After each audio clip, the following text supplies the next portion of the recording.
नमस्कार, स्वाद रेसिपीमध्ये आपले खूप खूप मनापासून स्वागत। तर आज आपण अचूक प्रमाणामध्ये खुसखुशीत आणि भरपूर लेयरची बट्टी बनवतोय। तर रेसिपी शेवटपर्यंत नक्की बघा आणि रेसिपी तुम्हाला आवडली तर रेसिपीला लाईक आणि चॅनलला सबस्क्राइब करायला विसरू नका।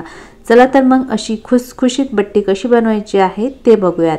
तर सगळ्यात अगोदर आपल्याला एक ताट घ्यायचं आणि ताटामध्ये मोजून आपल्याला एकाच वाटीने 3 वाट्या गहू पीठ घ्यायचं आहे।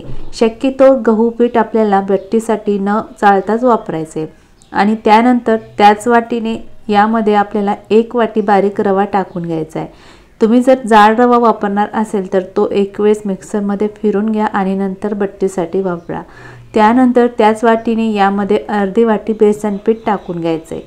चवीपुरतं 1.5 चमचा मीठ टाकायचे आणि बट्टीला रंग छान यावा याकरिता अर्धा चमचा हळद टाकायची। त्यानंतर यामध्ये अर्धा चमचा ओवा टाकायचा आहे। तर ओवा डायरेक्ट न टाकता असा हाताने चोळून या पिठामध्ये टाकायचा आहे आणि त्यानंतर बट्टी मस्त खुसखुशीत होण्याकरिता यामध्ये आपल्याला त्याच वाटीने पाव वाटी साजूक तूप टाकून घ्यायचे। या ठिकाणी तूप गरम केलेले नाही, फक्त वितळून घेतलेला आहे आणि बट्टी बनवण्यासाठी तुम्ही तुपाऐवजी यामध्ये तेलाचा सुद्धा वापर करू शकता, पण तूप वापरल्यामुळे बट्टी मस्त खुसखुशीत होते। त्यानंतर या पिठामध्ये टाकलेले सगळे पदार्थ आता आपल्याला हाताने चोळून मिक्स करून घ्यायचे आहे। तर इथे सगळे पदार्थ आता मी पिठामध्ये मिक्स करून घेतले। आता हे पीठ हातामध्ये असं दाबून बघायचे। हातामध्ये पिठाचा गोळा तयार झाला तर समजून जायचे यामध्ये टाकलेलं तुपाचं मोहन बरोबर झालेलं आहे। त्यानंतर यामध्ये आपल्याला अगदी थोडं पाणी टाकत जायचे आणि बट्टीसाठी लागणारे पीठ आपल्याला छान घट्ट मळून घ्यायचं आहे। तर या ठिकाणी बट्टीसाठी लागणारे पीठ आता मी छान मळून घेतले। मळलेले पीठ बघू शकता, छान घट्ट मळून घेतलं। तर असंच पीठ आपल्याला मळून घ्यायचे। आता या पिठाची आपल्याला लगेच बट्टी बनवायची आहे। तर भिजवलेल्या पिठाचे आपल्याला समान भागामध्ये असे गोळे तोडून घ्यायचे आहे। तर इथे मी सगळे गोळे तोडून घेतले। भिजवलेल्या पिठामध्ये या ठिकाणी 8 ते 9 गोळे तयार झाले आहे। त्यानंतर बट्टी बनवण्यासाठी आपल्याला पोळपाट घ्यायचं आणि तोडलेल्या पिठाचा गोळा आहे तो पोळपाटावरती असं छान सॉफ्ट करून घ्यायचा आहे आणि त्यानंतर या पिठाची आपल्याला पोळी लाटायची। पीठ छान मळलं गेलं आहे, त्यामुळे बघू शकता गव्हाच्या कोरड्या पिठाची सुद्धा पोळी लाटताना गरज पडत नाही। तर या ठिकाणी मी पोळी लाटून घेतली। लाटलेल्या पोळीचा तुम्ही या ठिकाणी थिकनेस बघू शकता, खूप जाड नाही आणि खूप पातळ नाही अशी पोळी लाटून घेतली आहे। त्यानंतर या पोळीच्या वरती लावण्यासाठी इथे मी तेल घेतलं। आता तेल हातानेच आपल्याला या पोळीच्या वरती सगळ्या बाजूने लावून घ्यायचे। त्यानंतर पोळी अशी दोन्ही साइडने फोल्ड करून घ्यायची आणि परत या पोळीच्या वरती तेल लावायचं। पोळी परत अशी फोल्ड करायची आणि परत या पोळीच्या वरती थोडंसं तेल लावायचे आणि त्यानंतर पोळी अशा पद्धतीने फोल्ड करून घ्यायची आहे आणि त्यानंतर ही बट्टी आपल्याला हाताने साइडने अशी थोडीशी दाबून घ्यायची आणि बट्टीच्या मध्ये थोडंसं आपल्याला हातानेच खोलगट भाग करून घ्यायचा आहे आणि त्यानंतर या बट्टीचं तोंड आहे ते आपल्याला हाताने असं छान बंद करून घ्यायचे। आपण जसं मोदकाचं तोंड बंद करतो त्याच पद्धतीने या बट्टीचं सुद्धा आपल्याला तोंड बंद करून घ्यायचे।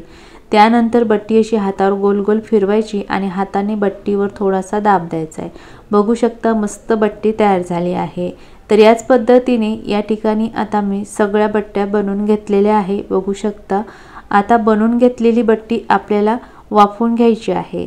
त्यासाठी इथे मी एक स्टीलची चाळणी घेतलेली आहे आणि चाळणीला बट्टी चिटकू नये त्यामुळे आपल्याला या चाळणीला थोडंसं तेल लावून घ्यायचं आहे आणि त्यानंतर बनवलेली बट्टी आहे ती आपल्याला या चाळणीमध्ये ठेवून द्यायची आहे आणि सगळ्या बट्टी या चाळणीमध्ये ठेवून झाल्यानंतर आता ही बट्टी वाफवून घ्यायची।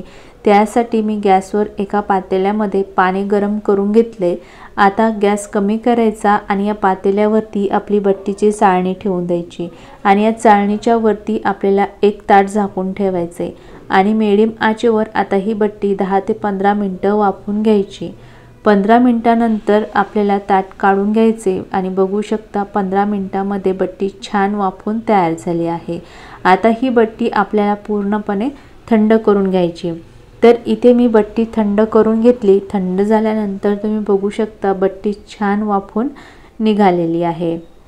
तर आता आपल्याला वाफवून घेतलेली बट्टी कट करून घ्यायची। तर बट्टी अशी मधून कट करून घ्यायची आणि बघू शकता बट्टी आतमधून मस्त वाफवून निघालेली आहे आणि बट्टीच्या आत भरपूर लेयर पडलेले आहेत।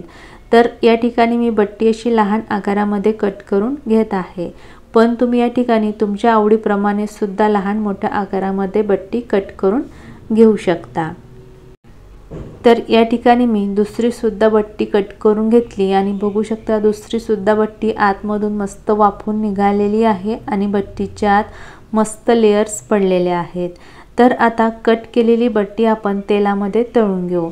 तर बट्टी तळण्यासाठी कढईमध्ये मी तेल छान गरम करून घेतलं। आता गरम तेलामध्ये बसेल तेवढी कट केलेली बट्टी आपल्याला टाकून घ्यायची आहे आणि त्यानंतर ही बट्टी आपल्याला झाऱ्याने या तेलामध्ये मिक्स करून घ्यायची आहे आणि ही बट्टी आता आपल्याला सतत अशी झाऱ्याने हलवत हाय टू लो फ्लेमवर मस्त खुसखुशीत होईपर्यंत तळून घ्यायची आहे।